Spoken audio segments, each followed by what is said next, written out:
Hi, my name is May Farrell. I'm a licensed clinical social worker, licensed alcohol and drug abuse counselor, clinical supervisor, and a survivor of 2020. Hello, everyone. My name is Robin Morgan, and I'm also a licensed clinical social worker, an administrator, and clinical supervisor. And I've also survived 2020. Truthfully, we were all survivors of 2020, and as a result, we're offering this series of videos to provide some support and tools so you can better manage the stress in your lives related to the pandemic, not only to survive, but thrive in 2021 and beyond. We know that in a normal year, educators experience a lot of pressure from many directions, from their students, the community, parents, your own family, and we know that the pandemic has only added to that pressure. Perhaps you feel overlooked or undervalued. This is our service to you. We're offering you access to information you may not already have. Before we get started, we just have a few disclaimers. Although we are both therapists, we are not your therapists. These videos are not intended for that. We are offering them as educational material so that you can have access to skills to help you manage the impact of the pandemic and other stressors. In addition, you may notice we're not in masks. We have both been fully vaccinated. However, we are following CDC guidelines as we make these recordings. Today, we will discuss mindfulness. So, what is mindfulness? Mindfulness is a psychological state of awareness where you're attending to your internal and external experiences in the moment without judgment. Mindfulness is when we observe our thoughts and feelings like we're watching clouds pass by. So what does a mindfulness practice look like, you may be wondering? Throw away any fixed ideas you may have. You can practice mindfulness anywhere, in your car, taking a walk, hiking a trail, sitting in your office or your classroom. You don't have to be sitting on a pillow trying to figure out a yoga pose. A variety of practices will train our attention and awareness. Here's a few pointers. During your mindfulness practice, you will not think nothing. It will not stop your mind. You will not solve all of life's problems in these few minutes of silence and reflection. And most importantly, there is no right or wrong way to do this. We first may start by asking what is happening right now and notice any changes in how you are feeling. See, but don't evaluate. Focus on the facts and unglue your opinions. It may be helpful to focus on noticing who, what, when, and where. Let's take a moment to practice. You'll first want to get into a comfortable position, whatever is comfortable for you. But you may want to close your eyes or take a softened gaze looking down. In this comfortable posture, just take a moment to observe your thoughts and feelings. Are you thinking about what you're going to do after this video? Or you're feeling anxious or preoccupied with other tasks on your to-do list? Where are you feeling that anxiety? Is it butterflies in your stomach? Is your heart racing? It may be overwhelming to initially sit with just your thoughts and feelings in the moment. So to help us practice further, I would like to offer an exercise with a food item. Today we're going to use a walnut, but you can also use a raisin or really anything else. May is going to follow along, and she has her walnut here with her. So with this exercise, you're going to take that food item, whether a raisin, a walnut, or something like that, and you're going to pretend that you have never seen this object.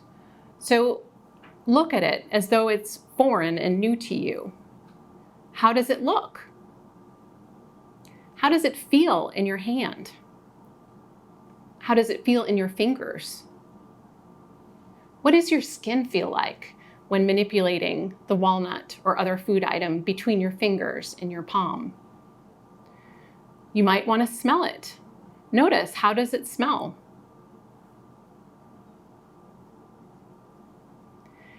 And then put it in your mouth. How does it feel on your tongue? How does it taste? You can do this with any food that you're eating on a daily basis, and mindful eating is a practice. May? So that one was weird for me Yeah. because I don't practice mindful eating mindfully. Yeah. I just snack. Right. And so using the walnut forced me to realize that I'm not really a fan. I've never done that before. Anywho. Okay. So focusing on the breath can also help us practice being mindful. So let's practice, and May will follow along with you all. Again, you'll want to find a comfortable and supported, stable posture. Let your arms and hands rest in a relaxed position, maybe on your lap, by your side, on your thighs. Just find yourself comfortable and stable.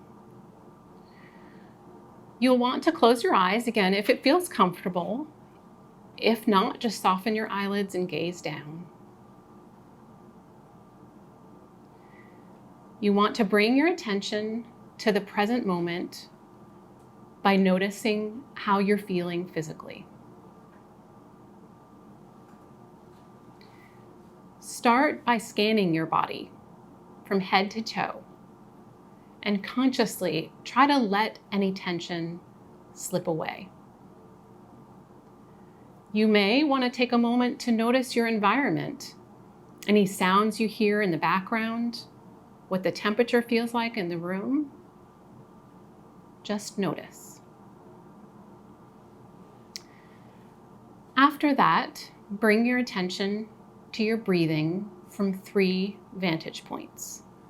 You'll first want to notice the sensation of your breath going in and out of your nostrils or your mouth. Then, as you breathe, pay attention to the rise and fall of your chest. Finally, notice the rise and fall of your belly as you breathe. Pick the vantage point that seems to be the easiest for you to focus on, and then follow the breath for its full duration, from start to finish. You'll notice that the breath happens on its own, without any conscious effort.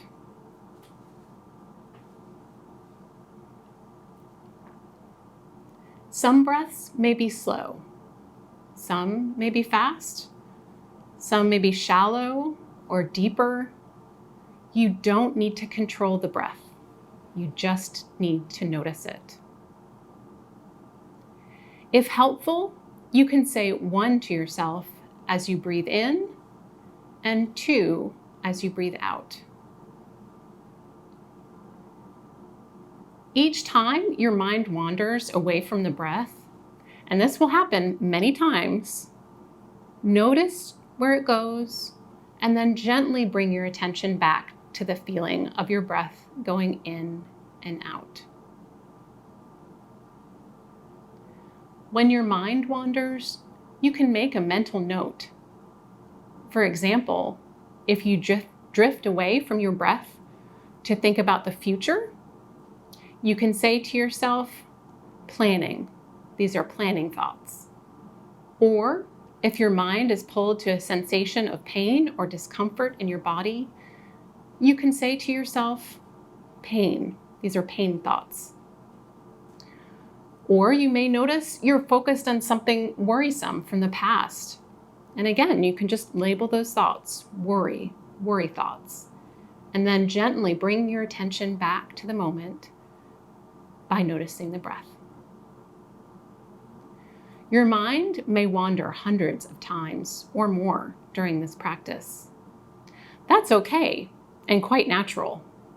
Your job is to catch yourself when you've wandered and to just gently bring your focus back to the breath each time, without judgment for how well or poorly you're doing the exercise. Now you may open your eyes. How was that experience? I clearly have been breathing very shallowly because I feel lightheaded in this moment. And I found that my brain did a lot of wandering. So that reminder to come back to center was really important for me. I'm very task oriented. And so being forced to focus on what is happening right now is proving to be more and more difficult. So this was beneficial for me in that I had to focus. But I must say, I hate meditation. It is not my thing, but I'm learning that the more I do it, the easier it becomes. Yeah, absolutely. Yeah. It's a practice, just like any other activity that you engage in. And I think it's helpful to have a focus, so a task that you have to do to kind of keep you in the moment. And we all have to breathe, and we often don't breathe the way we need to breathe. So that can be an easy focus. So. And in my experience, when I feel overwhelmed or any emotion comes up, the first thing I do is stop breathing. So being forced to do that is very beneficial. Yeah. Excellent. Absolutely. Thank you. Well, good. I'm glad. Chronic stress can impair the body's immune system and makes many other health problems worse, in addition to causing psychological distress. Meditation and mindfulness practice calms our stress response system by activating our vagus nerve, our healing nerve, and our parasympathetic system. It can have healing effects in many areas of our body. And over time, benefits of this practice will include reduced repetitive thinking patterns like rumination, reduced stress, a better working memory, a better ability to focus, being less emotionally reactive, and having improved relationships. We hope that we have helped you gain some skills so far. Our next segment will be focused on grief and loss. Thank you, and we'll see you next time. Thank you. See ya.